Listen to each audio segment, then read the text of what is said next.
Hey guys, Coach Kev Deneen here from Structured Personal Fitness has a new series for you called Coffee with Coach. So today we're going to be talking about some interesting things with Shannon McLaughlin. She has some questions for me. I have not looked at these questions. I'm not allowed to look at them.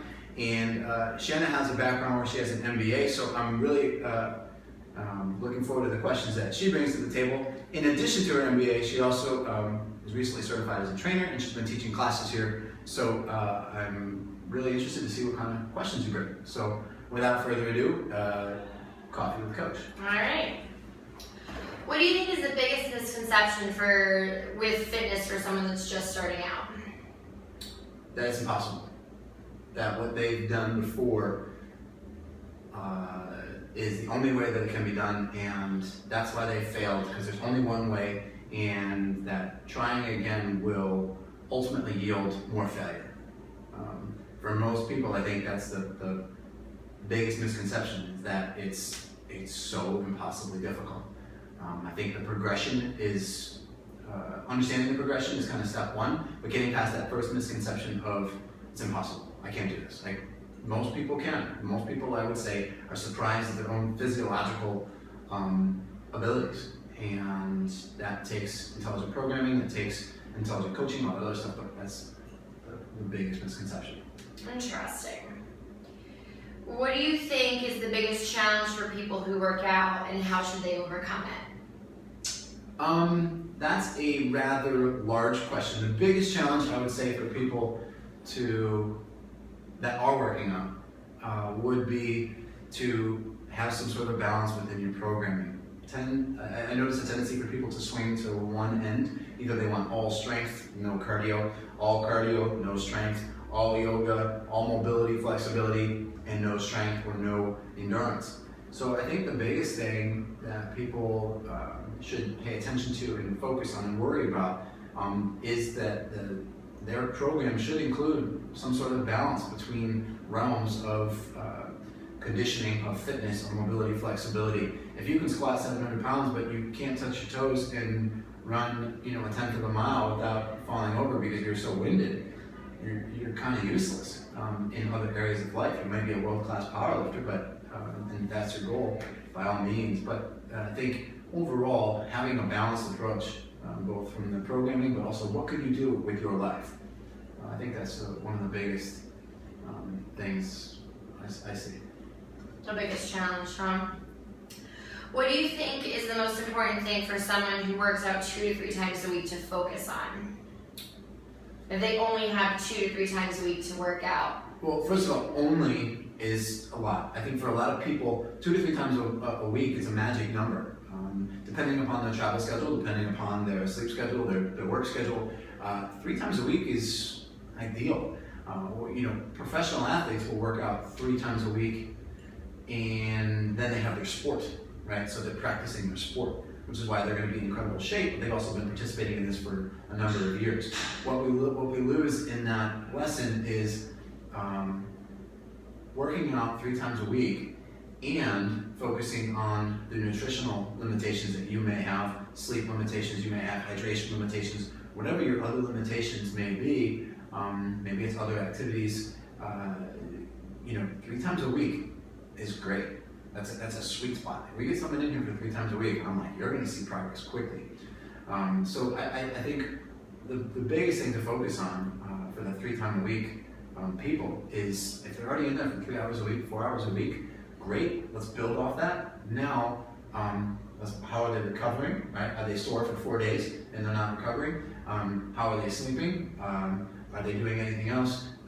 It's a rather large question looking at if they're only, but when they are looking at 3 times a week, there's a lot of opportunity for growth there. So, some days I'm lucky to get 2 to 3. So, but in the same sentence, I would say I like working out 6 times. So it's there's kind of a different mindset for those people. Yeah. But for the people that are working out 3 times a week, that's great. So the word only, not to pick on your question, but the word only, I think, if America was working out 3 times a week, and by definition of working out, going to a gym and doing a structured workout routine where they have a balanced, push, pull, deadlift, squat, lunge, carry, and some sort of metabolic challenge, I don't know that we'd be fighting 77% obese and overweight. Okay. What's the biggest challenge for you as a gym owner in New York City? The biggest challenge, it depends on the timing of the question. Currently, the biggest challenge is, going from year 2 to year 3 is, what's next? What's next for the gym? What's next for the employees? What's next for, and it's no different, kind of to those people that are working out 2 to 3 times a week, right? What's next? Right. So I identify highly with these folks that are like, what's next? And like, I need to set another goal. I identify 100% because the concept for me and the struggle for me is what's next. Is it that I have to go back into training more and doing more one-on-one training? Is it that we need to do more semi-privates? Is it we need to boost massage? So I think the biggest challenge is kind of, where do I put my hand? Where do I delegate this person? How do I set up a system so that this will be successful for our 2nd location, for our 5th location, for our 10th? And see, New York City is also a bubble compared to the rest of the country in terms of what type of training people are used to and what type of limitations they have within the wall. So I think the biggest challenge would be what's next. On a day-to-day basis, it can we can have a flood. We've had 2 floods. On a day-to-day basis, we could have a payroll issue. It just depends. So. Yeah, I can totally see that. All right, so for a fun question. So I've seen in the gym where a lot of people have a lot of different pairs of shoes. Do you have a favorite pair of shoes that you like to recommend to people to wear? It's a great question. I think the number 1 pair of shoes that I recommend is to take a look at your foot. And if you're not sure, a lot of the new running stores will have somebody that can look at your foot and say, either you have a high arch, either you have a flat foot, or you have a neutral arch. And paying attention to that type of situation where it's more specific, to answer your question, personally, I like the Nike Freeze, but I also have a neutral arch. I don't have a high arch. I don't have a flat foot. So the Nike Freeze, I'm able to run in the actual Nike Free runs. I've run a marathon and 2 half marathons, 3 half marathons in a pair of Nike Freeze. So for me, the Nike Freeze are great in the gym, and because they allow you to get nice and close to the ground and use a little bit more of the intrinsic muscles of your foot. For some people, though, that's going to actually be more painful depending upon their foot type and their arch type. So it really depends on the person, but my favorite shoe has to be the Nike Free. And it's the one I would say that, going to seminars and conferences, the one that I see most on the feet of attendees, because it's the most versatile for lifting, for running, for jumping, and really allows for a lot more of the intrinsic muscles of the foot to be activated while you're doing whatever exercise you're doing. That's good to know. Yeah. Gotta get those then. And last question, what did you have for breakfast this morning? Good question.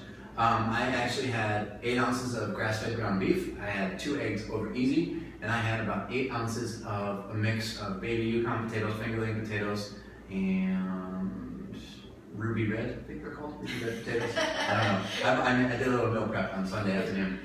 So That's I had awesome. breakfast. So the actual macronutrients, if that's the other question you're asking, it was 732 calories with I think 60 grams of protein and 75 grams of carbs roughly, and about 10-15 grams of fat. Today is a workout day, so that was my big breakfast, and I had some French press coffee as well. So this is only, and by the way, the French press coffee is not that big, I promise. This is only coffee number 1.5. This isn't really coffee number 2. So. 1.5.